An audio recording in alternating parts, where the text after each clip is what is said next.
Waalaikumsalam warahmatullahi wabarakatuh.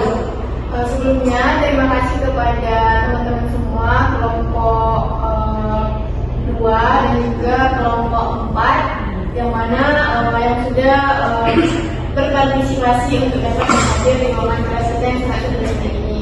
Kemudian tidak dapat memanjangkan mukadimah, langsung saja kami dari kelompok penguji yang beranggotakan 6 orang untuk membuka presentasi dari kelompok 2. Silakan. Baik, terima kasih pada kelompok penguji yang telah mempersilahkan kami untuk mempresentasikan hasil diskusi kami terkait permasalahan organisasi di Himpunan Mahasiswa Gizi yang beranggotakan saya sendiri, Putri Mujahida, Desi Ismarisa, Siti Hasyara, Nadia Destia, Rahmi Rizky, serta Kasina. Selanjutnya masuk kepada pengertian organisasi. Seperti yang kita ketahui teman-teman, organisasi adalah sekumpulan dari beberapa orang yang memiliki visi dan misi yang sama. Organisasi adalah wadah atau tempat bagi kita sekelompok orang untuk bekerjasama. Di dalam organisasi tersebut memiliki beberapa struktur atau sistem yang berlaku pada organisasi tersebut sesuai dengan tugasnya dan tanggung jawab masing-masing organisasi untuk bekerjasama sesuai dengan tupoksinya masing-masing untuk mewujudkan visi misi yang setelah kita sepakati di awal. Selanjutnya akan dijelaskan oleh teman saya Nadia Destia. Baik, selanjutnya ada permasalahan dalam organisasi Himagi.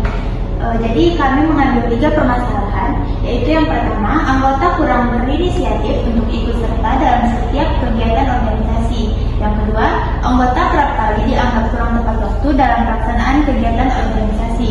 Yang ketiga, anggota juga dianggap tidak terbuka dan seringkali memendam masalah sendiri. Selanjutnya akan dilanjutkan oleh teman saya. Baik, selanjutnya itu ada kurang inisiatif, yang dimana dalam himpunan mahasiswa gizi kurangnya inisiatif tampak dari minimnya keterlibatan aktif anggota dalam berbagai kegiatan. Mereka jarang menyumbangkan ide atau terlibat dalam pengambilan keputusan. Sebagian besar hanya hadir saat kegiatan berlangsung tanpa menunjukkan keinginan untuk berperan lebih, seperti menjadi panitia, memberikan masukan atau menawarkan solusi atas kendala yang ada. Selanjutnya akan dijelaskan oleh Baik, selanjutnya ada kurang tepat waktu. Nah, dalam Himagi, ketidaktepatan waktu merujuk pada kegagalan anggota untuk melaksanakan tanggung jawab sesuai dengan jadwal yang telah ditentukan. Nah, masalah ini dapat muncul dalam berbagai kegiatan organisasi, seperti rapat rutin, pengumpulan laporan, pelaksanaan program kerja atau penyusunan proposal kegiatan. Nah, ketidaktepatan waktu ini mencerminkan lemahnya komitmen waktu dan bisa menjadi hambatan dalam pencapaian tujuan organisasi serta keseluruhannya. Selanjutnya akan dijelaskan oleh teman saya. Nah, selanjutnya itu ada tidak terbuka. Sikap tertutup dalam Himagi tampak dari kurangnya komunikasi terbuka antara pengurus dan anggota. Keputusan-keputusan penting cenderung diambil secara sepihak tanpa melibatkan anggota. Nah, dari sini kita bisa lihat bahwa mungkin ketua Himagi ini langsung mengambil keputusan-keputusan penting tanpa bertanya terlebih dahulu kepada anggota-anggotanya, serta minimnya partisipasi anggota dalam rapat maupun kegiatan Himagi. Nah, di sini bisa kita lihat mungkin anggota-anggota Himagi ini kurangnya partisipasi di dalam kegiatan-kegiatan besar yang diadakan dalam Himagi ini. Dan pun dalam rapat, nah, mungkin saja anggota Himagi ini tidak mau menjalankan tugasnya ketika diperintahkan. Selanjutnya itu ada informasi kerap hanya beredar di lingkungan pengurus inti, membuat anggota merasa diabaikan dan tidak mengetahui arah kegiatan organisasi. Nah, mungkin kayak gini, pada saat rapat ketua Himagi ini hanya memberikan informasi ini kepada ketua bidang saja, tidak memberikan informasi kepada anggota-anggota dari bidang tersebut. Maka dari itu anggota ini merasa bahwa mereka itu tidak dianggap dalam organisasi ini. Kenapa kami mengambil susun jadwal secara rinci dan sistem pengingat absensi? Karena seperti yang kita ketahui, jadwal mahasiswa ini banyak yang bentrok begitu teman-teman.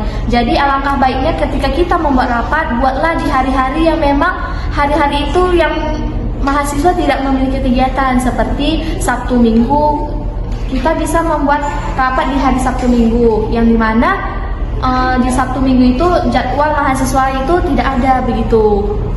Dan perlu kita sebagai anggota membuat alarm sebagai pengingat bahwasannya di hari Sabtu atau Minggu yang telah ditempatkan atau telah dijadwalkan, di hari itu kita membuat absensi begitu agar tidak lupa.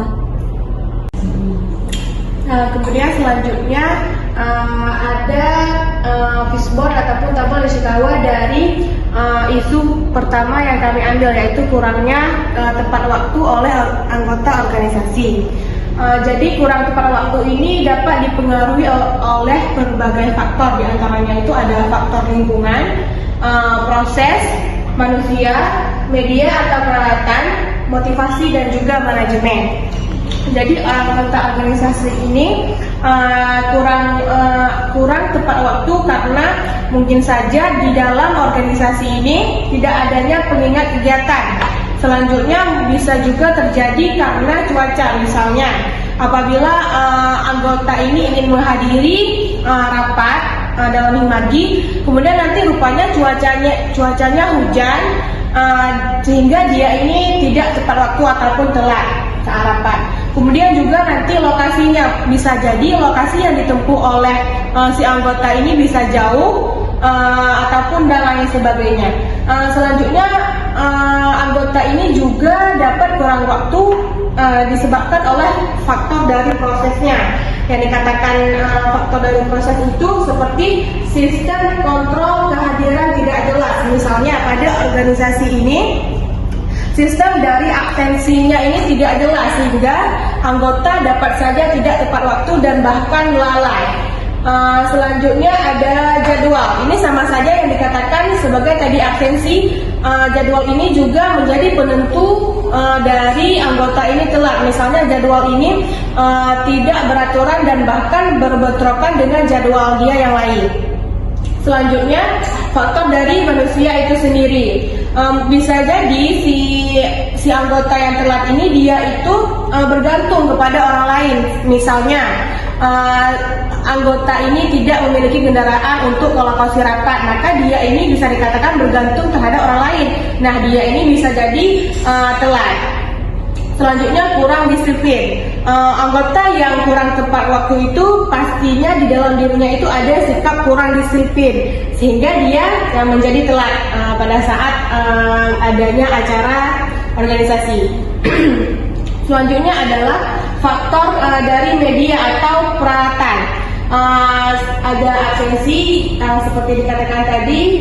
Kemudian juga tempat atau ruang, bisa jadi tempat dan ruangnya itu nanti dipakai oleh anggota yang lain ataupun tidak tersedia dan lain sebagainya.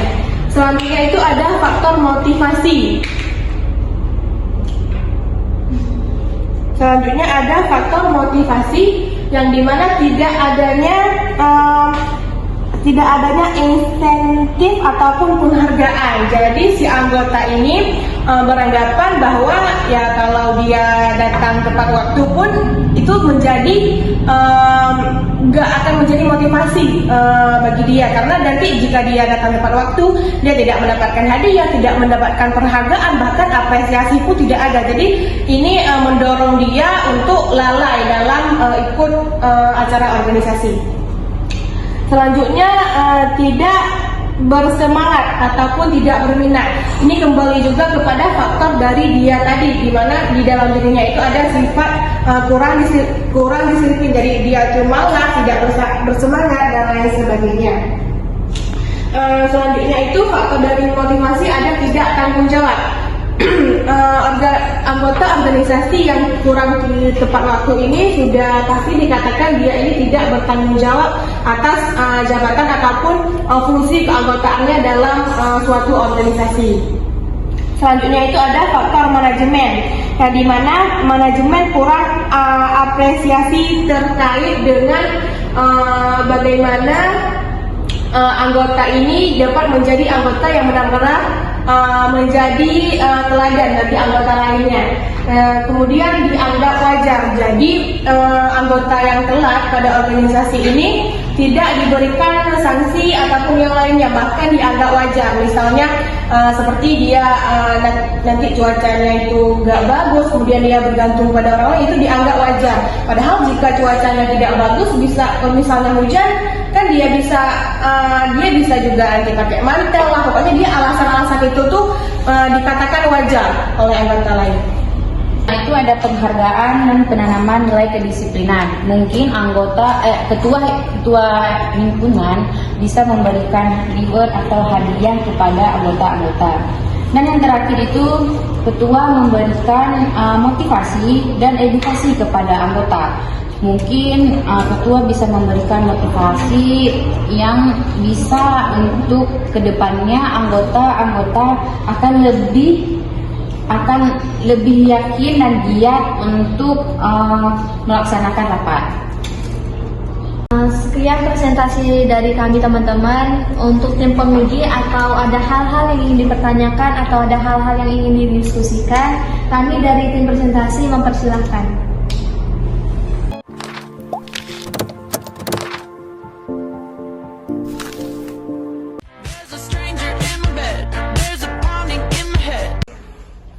Baik, di sini saya ingin bertanya kepada kelompok presentasi, masih sama dengan terkait masalah solusi. Nah, jadi di sini pertanyaannya, dari beberapa solusi yang ditawarkan dari kelompok, mana nih yang paling efektif untuk mengatasi permasalahan ini? Baik, di sini saya akan menjawab pertanyaan dari saudari Rahma. Nah, menurut kelompok kami yang paling efektif itu dengan cara menyusun jadwal secara rinci dan sistem pengingat atau absensi. Baik teman-teman, izin menanggapi nih dari jawaban teman-teman mengenai susunan jadwal strategi itu. Seandainya nih jadwal sudah disusun nih teman-teman, jadwal sudah disusun, tapi ada satu masalah di jadwal tersebut dan kita juga udah buat pengingat, tetapi individunya walaupun dia udah punya pengingat, tapi dia nggak mau datang gitu. Jadi bagaimana nih teman-teman solusinya dari teman-teman sendiri? Baik teman-teman dari kelompok kami ya, kalau kita menyesuaikan waktu untuk hadir semua anggota ketika rapat itu tidak akan bisa efektif. Kenapa? Karena setiap individu memiliki kesibukan masing-masing. Alangkah baiknya ketika kita menentukan rapat, kita lebih baik membuat voting. Ketika yang bisa 90% orang dan 10% tidak bisa, tidak mungkin kita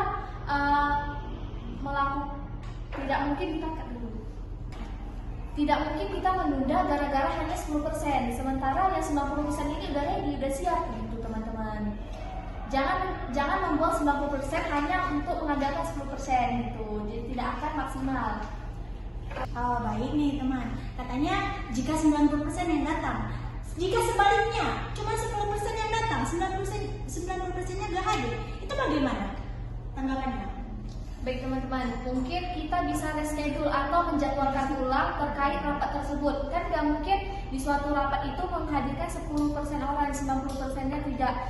Minimal rapat itu dihadirkan oleh setengah dari anggota tersebut, atau bahkan minimal ketua kelompoknya atau setiap ketua divisinya harus hadir pada rapat tersebut. Jika yang hadir hanya 10%, kita dapat mereschedulkan atau menjadwalkan ulang rapat tersebut. Misalkan jika di reschedule jadwal rapatnya, bagaimana jika kegiatan dari organisasi itu sudah mepet? Jika di reschedule kembali berarti kegiatan dari organisasi tersebut sudah molor. Bagaimana strategi menurut kelompok untuk permasalahan ini? Nah, mungkin dari pertanyaan Nisa tadi bisa kita membuat asumsi yang lain, membuat ketua bisa mengandalkan asumsi yang lain. Misalnya gini, kan semua anggota tidak bisa menghadirkan rapat dikarenakan misalnya kegiatannya hari Senin, rapatnya hari Minggu, kan itu mepet. Mungkin anggota organisasi ini bisa membuatkan rapat via Zoom. di malamnya. Karena kan kalau via Zoom mungkin semua anggota bisa untuk mengikuti kegiatan tersebut. Dikarenakan kan Zoom itu bisa dimanapun dan di kapanpun. Misalnya kita mau malam Senin gitu, malam Senin ada acara, misalnya udah janjian sama kawan. Mungkin di tempat janjian itu kan kita bisa Zoom walaupun kita tidak mendengarkan, namun kita ikut hadir dalam Zoom tersebut. Baik, terima kasih sebelumnya kepada kelompok presentasi kelompok 2 yang sudah mempresentasikan hasil survei, yaitu di mana menganalisis permasalahan yang ada di organisasi Himaji, dan tentunya presentasinya dengan sangat baik dan kami juga menanggapi dengan sangat baik. Itu saja mungkin yang bisa kami sampaikan. Saya moderator dari kelompok penguji. Selebihnya mohon maaf. Saya tutup. Wassalamualaikum warahmatullahi wabarakatuh.